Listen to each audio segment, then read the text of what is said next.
Salut à tous sur l'entrepreneur lifestyle Thierry hashtag Henry. Donc aujourd'hui épisode 43 où on va parler de développement personnel, donc comment on peut changer sa vie avec un expert, un coach, un Eagle coach pour être précis. Donc si tu connais pas, donc c'est Fabien Delahaut qui nous vient de Belgique et qui est un expert en management, en marketing, en neuro-marketing on va dire. Donc on va parler développement. Il a une vision un peu différente du développement personnel. Donc je vais tout te dire après le remerciement en fonction de nos sponsors. Dropeasy, c'est l'e-commerce pour tous sans les soucis de l'e-commerce classique. Plus besoin d'avoir du stock ou de faire des colis. Tu n'as qu'à choisir les produits, les mettre en valeur sur ta boutique Dropeasy et encaisser l'argent.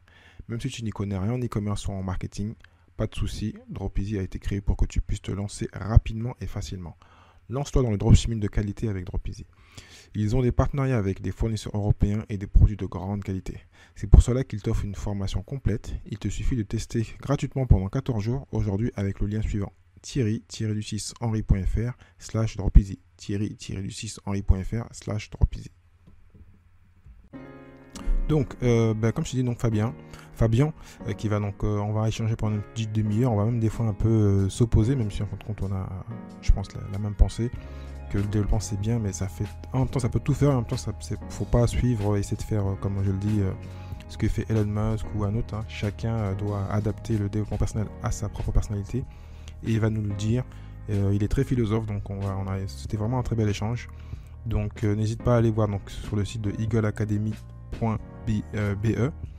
pour la Belgique, hein, si tu veux donc te faire coacher en management ou en marketing. Donc moi je te dis à tout de suite avec donc Fabien Delahaut. Salut Fabien, comment tu vas? Salut Thierry, je vais très très bien, je te remercie. Bah, merci donc de te lever aussitôt pour faire le podcast, que là il est assez tôt chez tous les deux. Et en plus, c'est un jour férié. Donc, Fabien, on va parler un peu donc, de ton parcours, même si le but, c'est vraiment de se concentrer sur comment changer de vie, parce que c'est un élément assez important. Il y a plein de gens qui se disent qu'ils veulent changer de vie, mais il y a des éléments. Et donc, on va se permettre de prendre des morceaux de ta vie et de ce que tu as fait pour te développer personnellement. Parce que t'es pas né businessman, t'es pas né coach. Et donc, il y a un parcours qui s'est fait. On va essayer de le faire en demi-heure. Ça va être compliqué, mais on va essayer. Donc, présente-toi, puis après, on est parti. Oui, alors tu dis que changer de vie, alors effectivement, j'ai un parcours un peu éclectique, en tout cas dans mon monde, je parle de celui de l'entreprise traditionnelle, c'est assez éclectique, puisque à l'âge de 14-15 ans, moi, mon désir le plus puissant était de devenir acteur, chanteur, pour une raison assez simple. J'avais compris très tôt dans ma vie, vers l'âge de 4 ans, que l'existence était éphémère. Et je pensais que être acteur permet justement de vivre 1000 vies en une seule. Et voilà pourquoi je, j'avais choisi cette voie. Et puis, avec un père ingénieur, c'était un peu compliqué de faire entendre ma voix artistique. Et donc, j'ai été un peu tenu, obligé, pour le dire comme ça, de, de passer par la case université, grande école de commerce. Et ce n'est qu'après qu'il m'a, entre guillemets, autorisé à aller au cours Florent à Paris. C'était quand même déjà tard. Et l'expression changer de vie, je peux dire que je l'ai vécu à plusieurs reprises, mais en somme, comme tout un chacun, un philosophe dit qu'on ne se baigne jamais deux fois dans le même fleuve. Bien, la vie, c'est ça, on ne se baigne jamais deux fois dans la même vie, donc elle change de toute façon en permanence. Qui, ce qui compte dans l'expression changer de vie, c'est changer de direction et souvent oser quitter un enfer ou un purgatoire connu pour évoluer vers un paradis qui ne l'est pas. Mais Et, c'est un peu ce que je voulais qu'on développe, parce qu'on va te couper, c'est ouais, parce que voilà, il y a plein de gens qui souvent sont dans quelque chose qui ne leur plaît pas. Donc toi, tu as suivi ce que tes parents font. Souvent, c'est vrai, en plus, c'est souvent des gens que j'en ai eu beaucoup sur le podcast, mon qui père en tout cas. pour faire plaisir, font les études qu'on leur a dit, puis ensuite, ils rebondissent, parce qu'après, techniquement, quand on a une vraie envie, on a un vrai pourquoi, le feu, il brûle à l'intérieur, à un moment, on pète un câble. Donc toi, par rapport à ce que tu dis, donc, tu me dis plutôt que ça arrive à tout le monde de changer de vie, mais il y a certains qui restent toute leur vie dans un cadre et qui, malheureusement, n'ont pas le courage de changer donc, de vie. Oui, oui, bien sûr. Enfin, je veux dire, elle change de façon subtile ou elle change de façon drastique. Et c'est pour les changements drastiques qu'on a besoin d'une attitude drastiquement différente. Il y a un modèle que je m'impose régulièrement, c'est le modèle Curare, c'est-à-dire que je me pose une question extraordinaire et puis je trouve une réponse extraordinaire, donc non ordinaire, ce qui déjà m'oblige à transpercer la zone de confort. Et tout cela pour aboutir à une action extraordinaire qui me permettra un résultat extraordinaire. Mais évidemment, c'est un modèle qui semble simpliste, mais qui n'est pas du tout, parce qu'il implique énormément d'efforts et que nous ne sommes pas fabriqués pour en fournir. Nous sommes comme les animaux. Si on nous laisse devant un canapé, ben on va s'y vautrer et il va falloir faire appel à énormément d'énergie pour s'en sortir. Ou j'y reviens, à un puissant désir. Aristote a dit que le désir est l'unique force motrice. Spinoza a dit que le désir est l'essence même de l'homme. Si nous n'avons pas un désir puissant, alors nous restons sur place, nous plafonnons. Moi, je pense que j'ai été à plusieurs reprises dans ma vie habité par un désir puissant et c'est ce qui m'a permis de franchir des obstacles. Mais donc, c'est vrai que très tôt, tu es conditionné par un environnement et je me suis aperçu, mais très, très tard, qu'en réalité, alors on parle beaucoup de croyances limitantes dans le jargon du développement personnel, je me suis aperçu très tard que l'ennemi à vaincre, c'était 2000 ans du judéo-christianisme. J'ai pas compris, j'ai pas entendu en fin de compte. 2000 ans de judéo-christianisme. D'accord. Pourquoi? Parce que, en gros, cette culture nous dit quoi? Ben, gagnez votre salaire à la sueur de votre front, donc ployer, courber le dos, courber les chines, et puis peut-être après, vous atteindrez la lumière. Alors, je ne vais pas moi rentrer dans des considérations philosophiques ou religieuses, mais quoi qu'il en soit, c'est un paradigme tellement fort qu'on finit par s'y soumettre sans plus jamais le remettre en question. Moi, je viens de Bah, l'école de la philosophie. c'est aussi, excuse-moi de te couper, c'est aussi le domaine scolaire. On va à l'école pour devenir des employés. Techniquement, même quand tu fais des fois des grandes écoles, c'est pour devenir manager. Il y a pas on ne te dit pas à l'école, il faut que tu sois ce que tu veux être. On dirait, tu rentres sans le vouloir faire ce que tes parents veulent. Ils t'ont dit tu vas être docteur, tu vas être ci. Ou même si ce n'est pas les parents, il y a quand même une dizaine de métiers où ça paraît logique. Tu rentres tôt, tu vas toi être docteur, soit maire. Enfin, il y a certains métiers, voilà, quand on met en tête dès que tu es petit, ça c'est noble. Et le reste, c'est pas intéressant. Et si tu as la chance, parce que tu arrives à aller très loin, bah, tu vas pouvoir aller dans une branche et puis ensuite, comme tu dis, bah, changer de vie et reprendre tes vrais désirs. Souvent, en fin de compte, bah, tu as fait un diplôme qui n'est pas très, très élevé, bah, tu le fais parce que tu as envie de le faire et à un moment, bah, en as marre et tu changes. Mais il est vrai que même le système scolaire est lié à ce que tu viens de dire, ce qui est vrai, la culture un peu judéo-chrétienne qui fait que voilà, il faut travailler comme un dingue pour, entre parenthèses, réussir et grimper les échelons. Oui, fournir de gros efforts pour de petits résultats. Mais cela dit, quand ton environnement te pressurise vers une direction, dans une direction, lui-même, il est soumis à ces 2000 ans de judéo-christianisme. C'est ce que je voulais dire. Et si certains métiers sont nobles, ils le sont socialement, culturellement, pas en soi. Quant à la question, quel est mon désir véritable, qu'est-ce que je veux pour moi, c'est extrêmement complexe comme question parce que est-ce que je sais vraiment ce que je veux pour moi?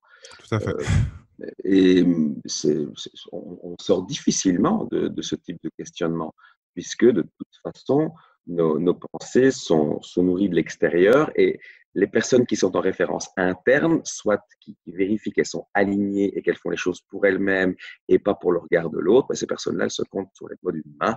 Moi, j'en connais extrêmement peu. Je ne me range pas dans cette catégorie. Malheureusement, j'y tends de plus en plus, mais je n'y suis pas encore complètement.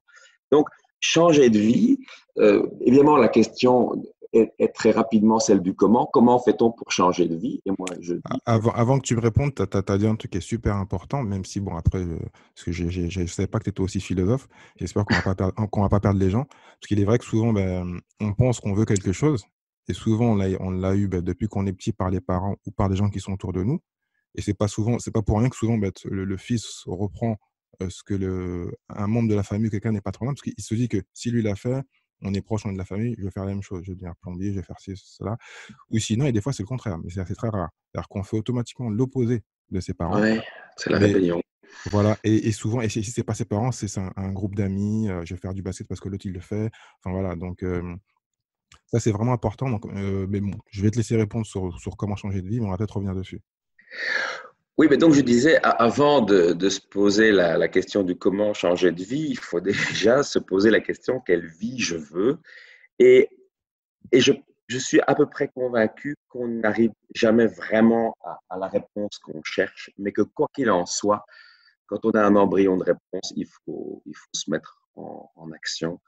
Je préfère pousser la voiture ou allumer le moteur, c'est selon, et tourner le volant un peu plus tard que de dire je n'allume pas le moteur parce que je ne sais pas dans quelle direction tourner le volant. À un moment donné, il faut se mettre en route et, et c'est ce qui compte. C'est ce qui compte le plus, quitte à évoluer, changer, pivoter, comme on dit dans le monde des startups, hein, dans le marketing stratégique, on pivote à bien une vie, c'est aussi du marketing stratégique, on peut pivoter. La stratégie peut évoluer, peut changer. Il faut s'autoriser ça aussi.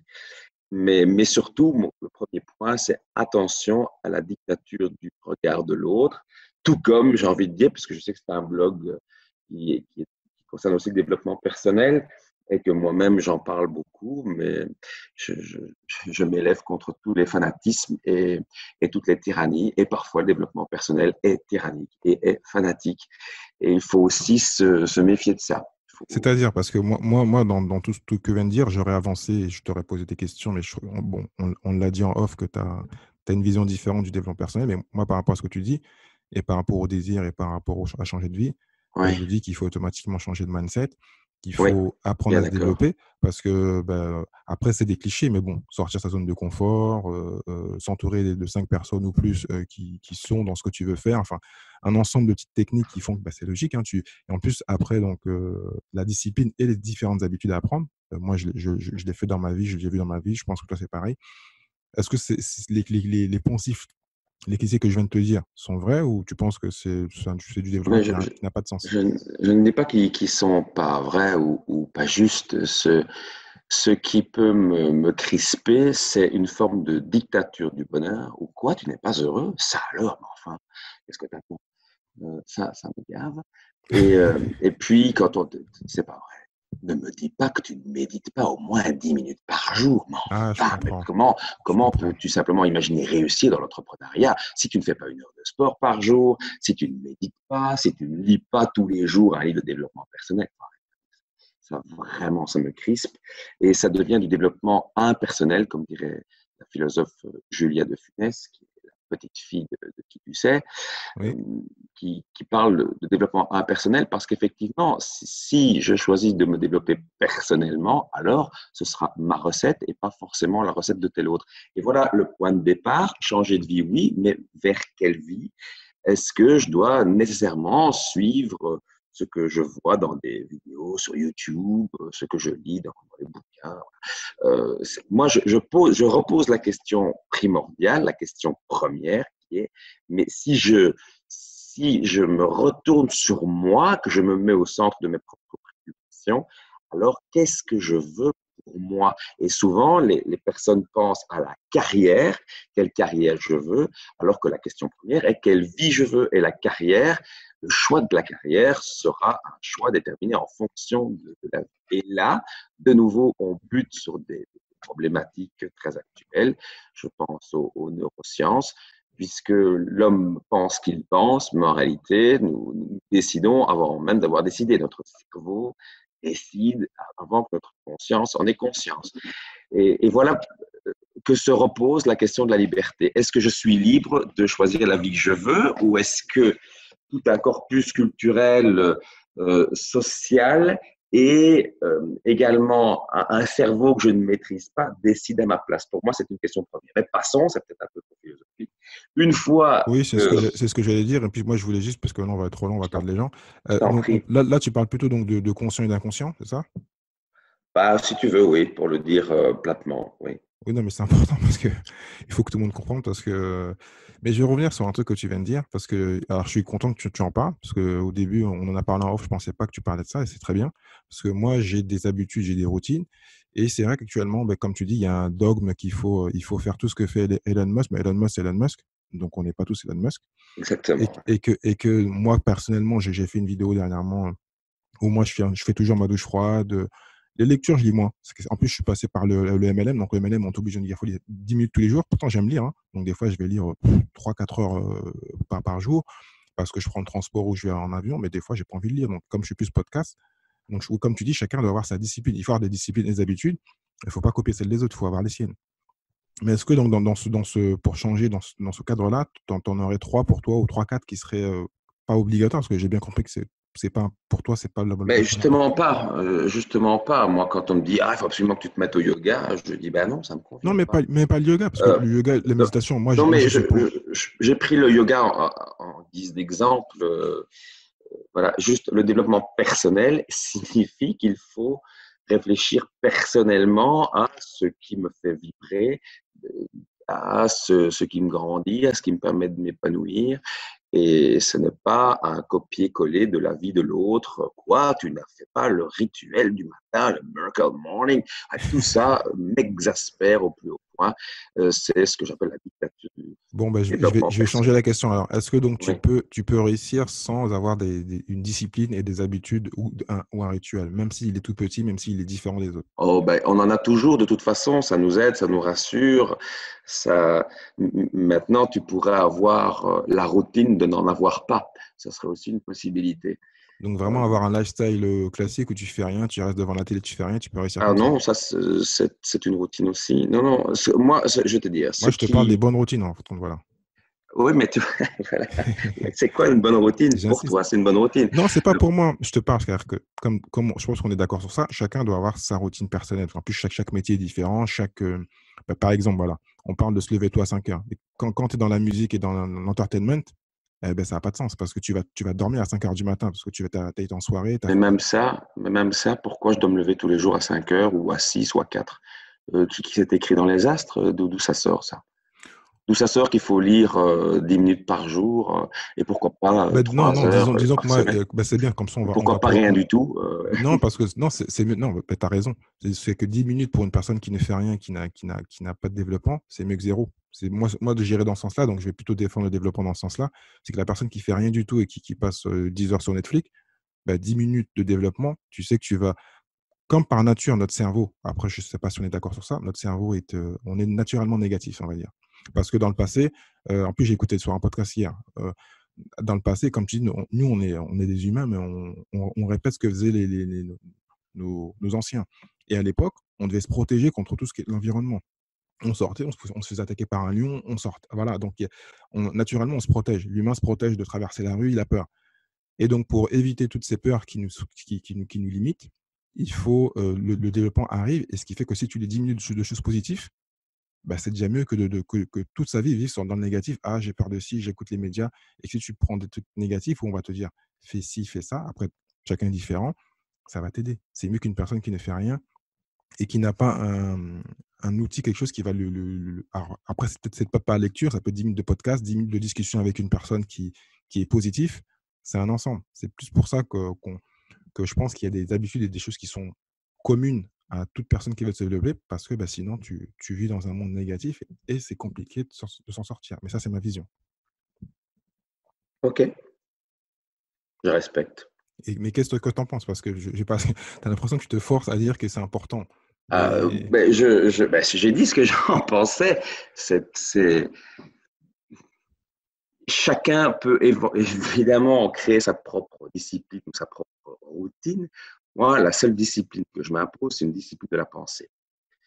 C'est déjà de penser. Donc, une posture de recul, une posture de distance, c'est exactement ce que je fais en évoquant le développement personnel, puisque c'est notre sujet. Ça va encore répondre à la question comment changer de vie. Il va falloir y venir parce que l'interview va déjà bientôt être terminée. Euh, et la posture du recul, la discipline de la pensée, ça, je trouve ça intéressant parce que c'est ce qui me grandit, c'est ce qui fait que j'exerce mon libre examen, enfin, que je tends vers un peu plus de libre examen, donc un peu plus de liberté, que je me tiens à distance des choses, comme je me tiens à distance du développement personnel, comme je tente de me tenir à distance de l'actualité et à ne pas ingurgiter ce que les journalistes veulent me faire ingurgiter, par exemple. bon, bah, sur ça, on est d'accord. Donc, toi, tu es très ancré sur la pensée, sur l'intérieur, sur soi-même. Et donc, comment on fait pour passer donc de la pensée à l'action? Alors justement, tu vois, il y a une phrase de Bernanos qui est assez lumineuse dans ce sens, puisqu'il dit la pensée qui ne conduit pas à l'action ne vaut pas grand-chose, l'action qui ne procède pas de la pensée ne vaut rien du tout. Et précisément, c'est là que je voulais venir. On parle beaucoup de croyances limitantes et parfois, et c'est un peu exaspérant, j'entends des gens qui disent oui, alors justement, je ne suis pas passé à l'action, tu vois, parce que j'ai un complexe de l'imposteur. Voilà. Ok, je peux comprendre, moi aussi, je l'ai. Et alors, quand on me propose un plan d'action, une séquence, quand on me dit c'est ça qui fonctionne, eh bien, tu sais quoi, je le fais. Euh, je le fais. Et, et si on n'est pas capable de passer à l'action et qu'on procrastine, moi, pour moi, la procrastination, c'est d'abord de la fainéantise. De nouveau, oui, mes croyances limitantes, oui, mais j'ai une valeur de perfection tellement haute que passer à l'action alors que c'est pas parfait, ça me tourmente. Ok, ok, mais enfin, en ne faisant rien, c'est quand même, en ne faisant rien, tu es surtout quelqu'un de très fainéant. Et donc, euh, au-delà de ça, la procrastination, celui qui ne passe pas à l'action, c'est peut-être qu'il a peur de faire bouger les lignes. Et quand on a peur de quoi, a-t-on besoin? De courage. Et quand on n'a pas de courage, on fait preuve de quoi? De lâcheté. Donc, c'est une façon un peu radicale et très caricaturale de voir les choses. Euh, je t'avoue, j'ai peine à comprendre les gens qui n'agissent pas. Je pense qu'ils n'ont pas forcément compris que leur vie est finie et, et que finalement, et on en voit beaucoup, tu parlais de formation tout à l'heure, j'étais peut-être bien en off, le nombre de personnes qui dépensent des fortunes pharaoniques dans des formations et en somme, elles attendent chaque fois de la formation le même résultat qu'un billet de loto gagnant. Ouais, Et c'est puis, énervant, c'est énervant ça. comme ça marche pas, ben, elles paient 2 000 euros, c'est toujours 2 000 euros les formations, elles paient 2 000 euros, elles vont pas au bout de l'idée parce qu'il y a quoi, même pas 4% des gens, je parle des formations en ligne qui vont les consommer, mais même en présentiel, le taux d'absentéisme est absolument affolant. Et donc, on va déjà pas aller au bout, on va mettre en pratique un tout petit peu de ce qu'on a appris et encore quand tout va bien. Et puis on est étonné que ça fonctionne pas. Et puis on en achète une autre, et puis on en achète une autre, et puis on en Ah non, achète une non, autre. avant d'en acheter une autre, on va dire que le formateur est un voleur ou que c'était pas Oui, ça la peut faute. arriver aussi. Voilà, malheureusement. Et en fin de Et compte, il fallait faire 100% de la formation et l'appliquer et attendre 3 4 mois et se dire, ah, peut-être j'ai un petit résultat, mais si j'ai pas fait ça, ben, ça n'a pas de sens. Mais bon. donc tout ça pour te dire que moi j'aime bien, je m'adresse à des entrepreneurs.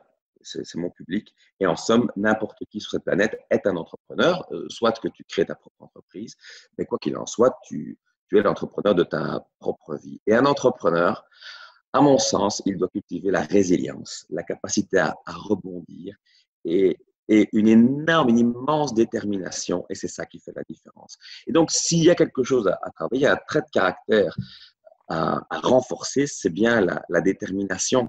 Le courage, je l'ai dit, on en a besoin pour vaincre la peur.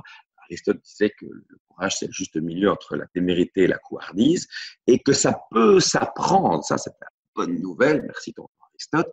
Mais la détermination, je l'observe assez peu autour de moi. Assez peu. Et donc, des constructions intellectueuses, si je puis dire, pour expliquer pourquoi j'ai pas pu passer à l'action, j'en entends plein. Les vraies raisons, j'en entends peu. Et la détermination, je l'observe assez. Donc, à un moment donné, j'ai envie de dire aux gens, écoute, Coco, maintenant, tu as fait le tour des coachs, tu as fait le tour des thérapeutes, tu as fait le tour des bouquins, il est un petit peu temps de te prendre en main ou d'arrêter de gémir. Voilà, tu choisis ton camp. Ou tu te bouges, ou tu arrêtes de gémir. Mais gémir, pour moi, ça, c'est vraiment, vraiment le réflexe des bœufs. Et c'est pas le réflexe des aigles. Ouais, c'est la maladie de l'excusite. Et souvent, en plus, comme tu le dis indirectement, souvent, on en sait assez, mais il faut plus c'est bien les connaissances, mais il faut plus d'action que de connaissances, parce que souvent, on en sait assez pour déjà commencer. Et puis, souvent, bah, quand on commence, on va commencer à faire marcher la roue, et puis la roue enfin, ça va faire effet boule de neige, donc on peut Ouais, apprendre elle rapidement t'entraîne. qu'on fait. Ouais, elle t'entraîne. Donc, je reviens juste parce que j'aime bien préciser les bonnes choses que tu as dit. Donc, la procrastination, pour toi, c'est de la fainéantise et de la peur. Et ce Ouais. qui manque, en fin de compte, pour éradiquer tout ça, c'est du courage. Donc, se former, Oui, avoir du courage, peut-être prendre des risques tous les jours, sortir sa zone de confort pour pouvoir oui. gonfler son courage et puis devenir déterminé, ce qui est une phrase très importante et on en parle souvent sur ma chaîne et sur mon podcast. Donc, je pense on a avancé par rapport à ce qu'on a dit. On a un petit peu, comment dirais-je, j'ai tenté de te faire changer d'avis ou plutôt te sortir, mais c'est très bien. Donc voilà, sur mon podcast, on n'est pas là pour tous être d'accord sur tout, même si en fait, techniquement, on est d'accord parce que je comprends ce que tu veux dire. Mais je voulais un peu te titiller, que tu me sortes de trois trucs, mais tu as raison. Donc, je n'ai Il faut, pas dit il que faut, c'était il pas faut, bien de il faut, méditer, que il c'est faut, pas que c'était pas bien de lire. J'ai pas dit tout ça. C'est toutes les formes de dictature, notamment celle du bonheur et notamment celle du développement personnel, qui me crispent et qui ben, m'effraient. surtout que j'allais venir parce que moi, j'ai pas eu le temps parce que j'ai souvent des gens qui me disent mais attends, Thierry, je lis, je prends ma douche froide, je me lève à 5 heures hein, et je réussis pas. Je dis, bah oui, mais ça, c'est juste quelque chose qui peut commencer à te former. C'est comme la personne qui met les bons crampons, qui met les chaussettes, qui va faire du sport. Mais après, il faut pratiquer. Si tu mets les crampons, tu mets les chaussettes, tu mets le short, tu fais ce qu'il faut, mais tu restes à la maison, ça sert à rien. Il faut ensuite aller sur le terrain et pratiquer. Donc ça, c'est des choses qui peuvent te permettre de sortir de ta zone de confort personnellement, mais il faut, dans tous les cas, il manque toujours la partie action. Il faut se prendre des murs et puis réfléchir. Voilà, comme tu dis, c'est toujours la réflexion parce qu'on a un outil puissant qui est le cerveau et donc il faut l'utiliser, mais il faut mélanger l'action et se dire ah, qu'est-ce que j'ai fait, pourquoi j'ai fait une erreur, qu'est-ce que je dois faire. J'ai même dit penser. J'ai pas dit réfléchir. Tu peux cautionner aussi, mais je parlais de l'exercice même de la pensée, Mm. qui je trouve est, est salutaire et extrêmement, extrêmement complexe. Surtout, comme tu dis, penser par soi-même, ne pas Voilà. penser par rapport à tout ce qui est autour de nous et que les gens nous mettent en tête. Vraiment penser, apprendre à penser par soi-même et avoir son propre jugement, on va dire. Tout à fait. Oui. Donc là, on va passer au. Je pense que les gens ont compris comment changer de vie. Dans tous les cas, je mettrai donc tout dans le show OK. notes. On va donc, je te peux poser donc les questions que je passe à tous mes invités. Donc, quel est le business dont tu rêves à part celui que tu fais actuellement? Oh, la chanson. La chanson? Oui. Donc, c'est-à-dire, tu vas revenir dessus, tu vas produire des gens, tu vas t'autoproduire. Qu'est-ce que Ah, tu mais vas tu faire? m'as demandé le business dont je rêvais, Oui. pas ce que j'allais entreprendre, ce qui n'est pas la même Ah, chose. d'accord. Ah, ah. Euh, c'est pas du tout la même chose. C'est devenu de l'ordre du fantasme, euh, mais, mais ça n'est certainement plus un projet. Moi, je transforme en général mes rêves en projets, c'est-à-dire qu'un projet, c'est un rêve avec une échéance, mais ici, ça reste de l'ordre du rêve, du Ah bah fantasme. tu vois, en général, les personnes me répondent avec côté action qu'elles vont faire. Et toi, donc c'est vrai que tu as bien compris la question. Je parle de rêve, ça ne veut pas dire que tu vas le faire. Tu rêves, Non, mais je ne c'est peux pas pas. le faire. Ah non, mais c'est bien. C'est comme quoi, j'ai eu plus de 40 invités et tout le monde m'a répondu en pensant à l'action. Ou peut-être que c'est moi qui les ai incités, hein. Et toi, tu as bien vu le mot rêve ne veut pas dire que tu vas le faire. Tu rêves, mais ça ne veut pas dire que tu vas le faire. Exactement. Ok. Quelle est la meilleure expérience en tant qu'entrepreneur ou investisseur que tu as eue? J'ai pas compris. Quelle est ta meilleure expérience en tant qu'entrepreneur ou investisseur que tu as eue? Ma meilleure expérience. Oh.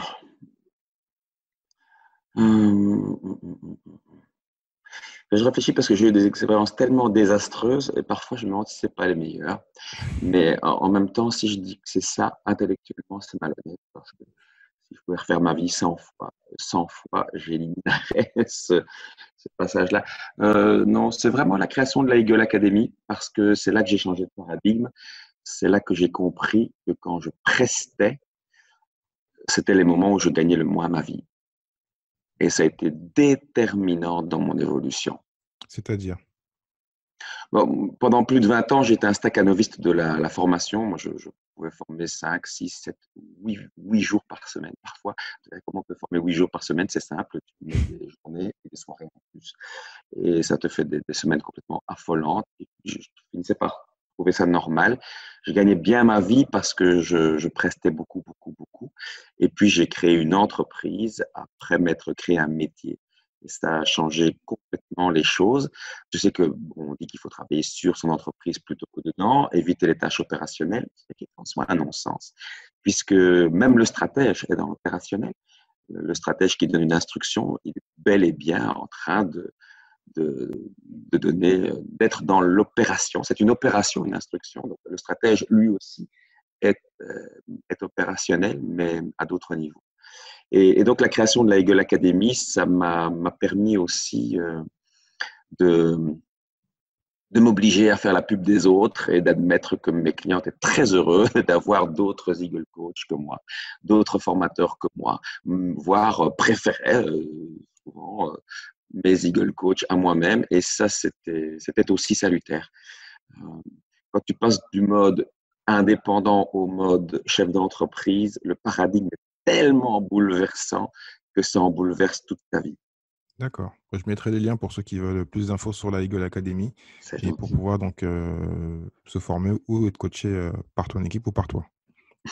Donc, quel est pour toi le meilleur levier pour devenir entrepreneur? Meilleur levier pour devenir entrepreneur. Ça dépend ce que tu appelles levier, parce que s'il y a un levier déterminant, là, on va être complètement d'accord, c'est vraiment l'état d'esprit, le mindset.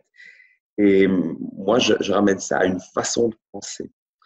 Une façon de penser qui me permet d'entreprendre plutôt que d'être celui qui est entrepris.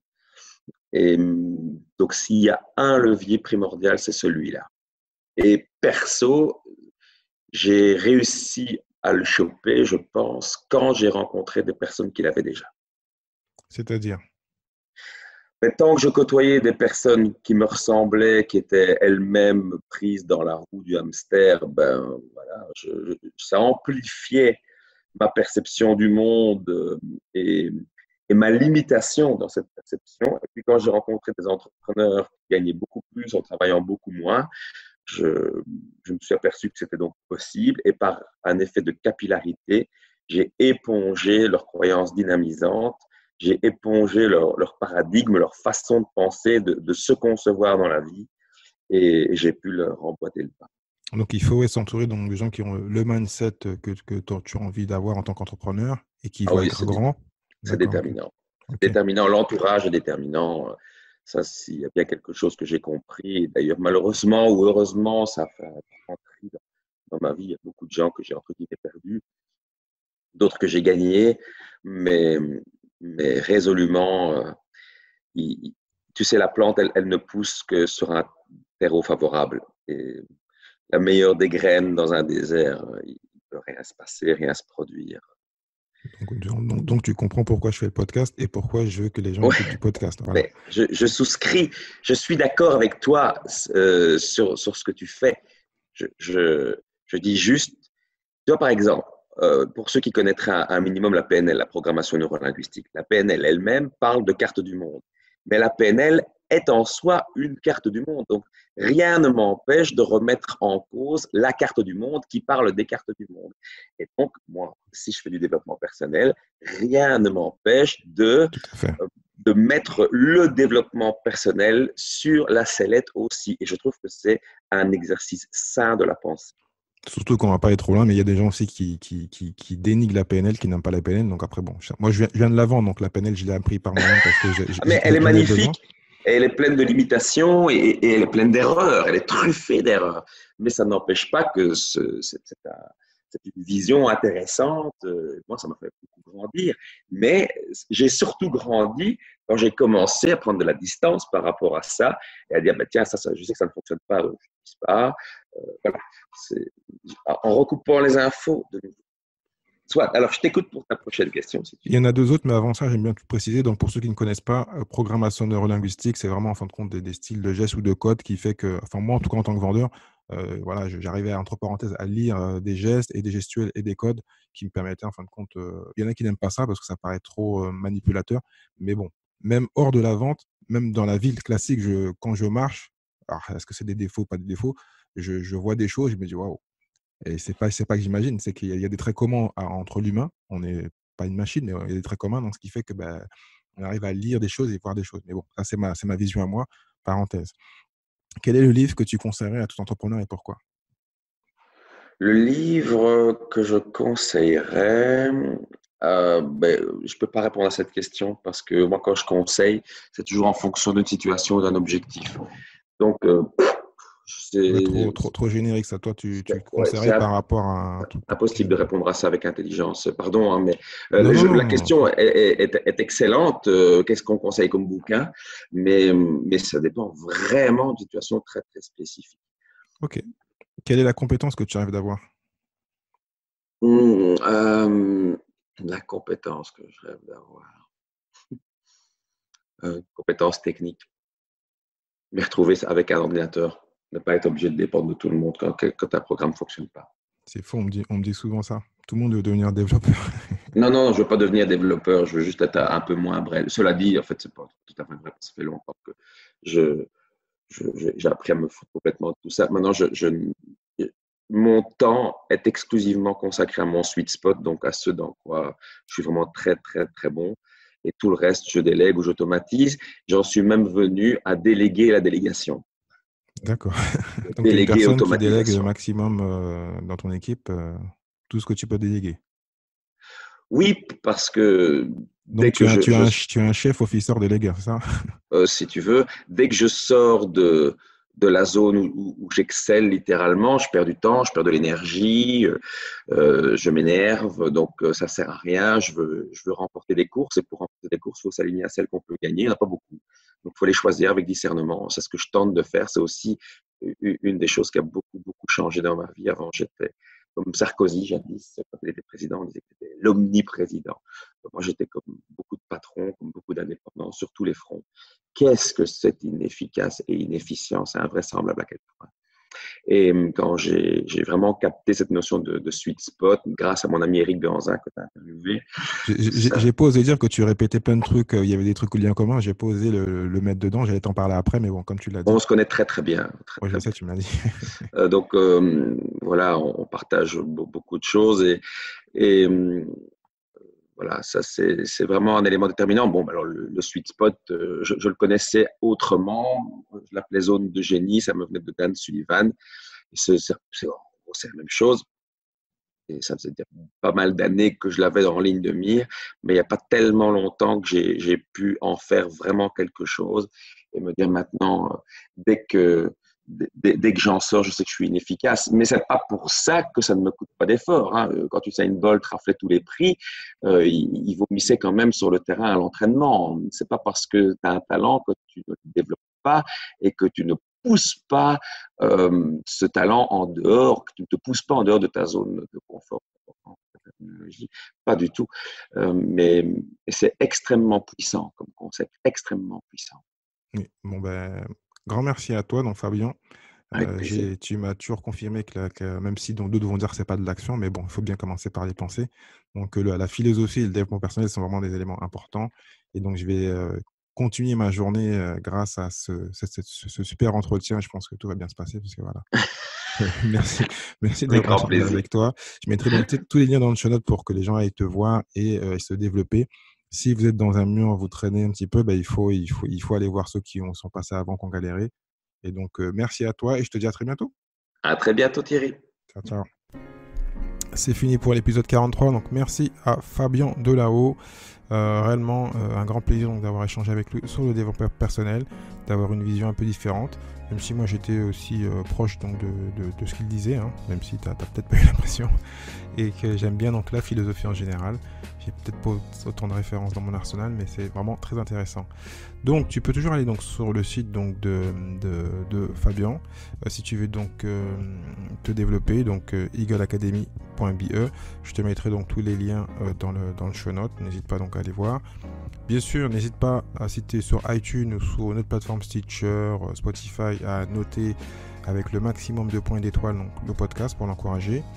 Je te rappelle que donc il va y avoir un épisode cette semaine encore, parce que maintenant je passe à 2 épisodes par semaine. Oui, c'est compliqué, mais je vais le faire. Donc environ 8 à 10 épisodes par mois. Donc là, logiquement, on a un épisode jeudi ou vendredi. Donc voilà, avec une entrepreneuse et qui va nous parler aussi donc plus d'investissement d'immobilier. Donc je t'en dis pas plus. Sois là pour l'épisode donc où on va parler beaucoup donc d'Airbnb, d'investissement immobilier, d'immeubles. Enfin voilà, c'est super intéressant. Donc n'hésite pas à commenter et puis je te dis à jeudi ou à vendredi. Ciao ciao.